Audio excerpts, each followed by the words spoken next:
Hello and welcome back. This is David from the Personal Finance Squad. We just finished up with the beginning of Chapter 10, the final chapter in our videos for budgeting. Thanks for joining. We saw Jasper make some decisions where he paid down his debt, his credit card, his furniture card, and his student loan, and he freed up $415. He also participated in the FSA and the DCAP, creating more income at the end of his checks to put in towards his savings by way of using the pre-tax advantage of those vehicles. So now what we're going to look into is 10.1, the new budget after 3 years. The whole point of Jasper paying down his debt was to see where he would be in 3 years, and also in reality to what can happen to people in 3 years with their life. So let's start now to see where his money has ended up after his 3-year plan. And what we're specifically speaking about is the savings vehicles, because that builds money and provides options down the road. So we're going to start with the emergency fund, and that was at $460 a month. So now the first month here, he saved $0 because that was put toward the supplemental bills. Those are the bills we talked about where we have to establish upfront money for our plans for a year's time cycle so that there's no negative balance. So that basically we're saying that all the bills will have coverage for the entire year's cycle.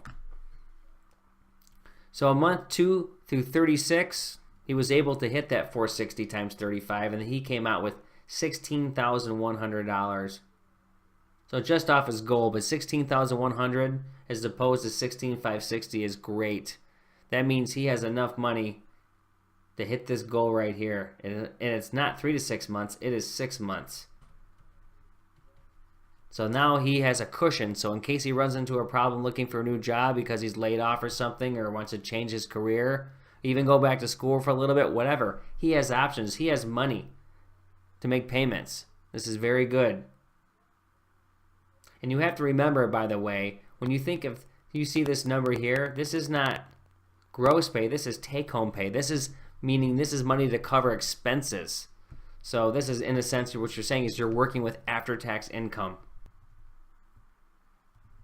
Okay, so the next spot is the savings vehicle. Now the savings are short term.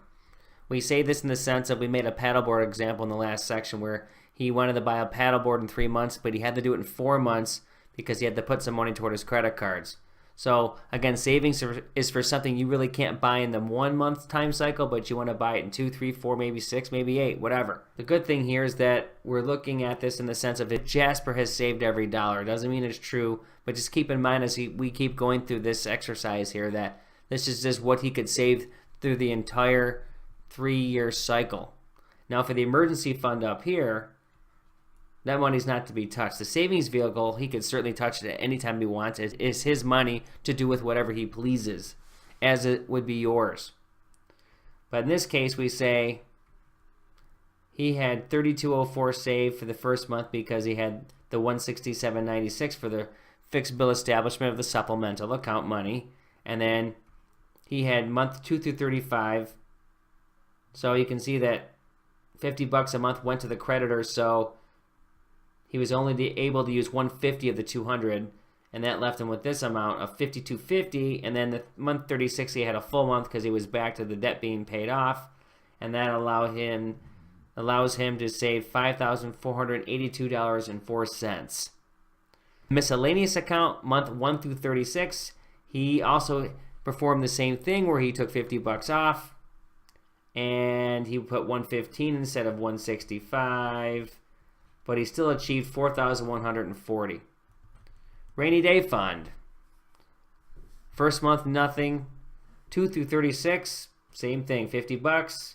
You multiply that by 65 as opposed to 115, which is the original plan, and he was able to achieve $2,275. And then college fund didn't have any money other than the $50 coming out. So again, the same scenario as we have done with all of these. He was able to achieve $1,800. Now the other piece is the bonus checks. The bonus checks are $21.19, which he gets twice a year for 3 years, so that's 6 checks.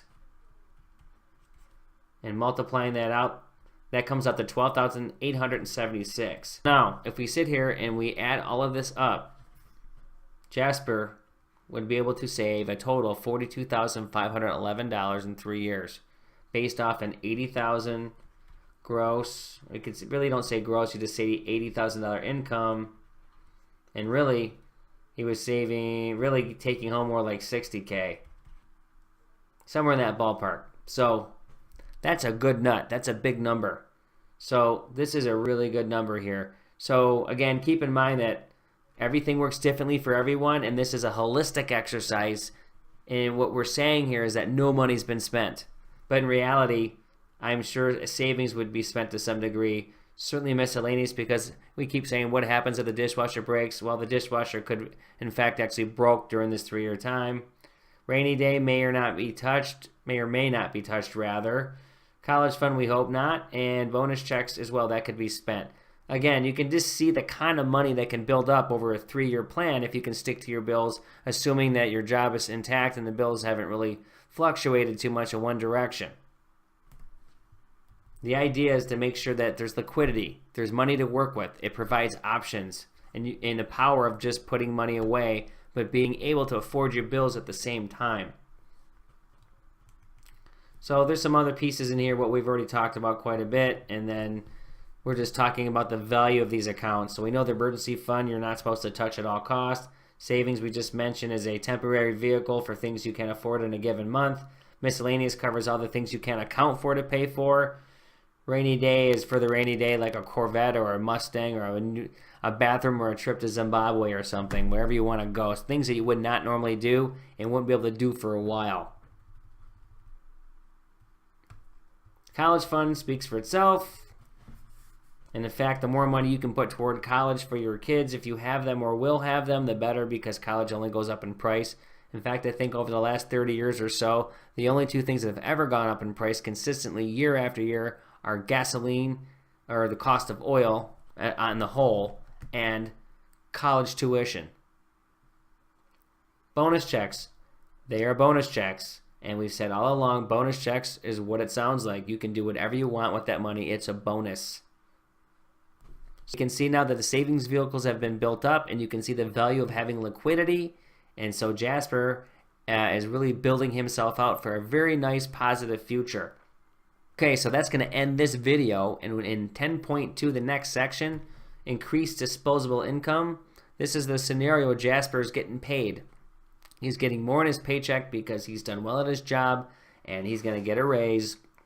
And now he has to decide with the money that he's saving, meaning he has less bills to pay for, and the raise, what is he going to do with his increased wealth?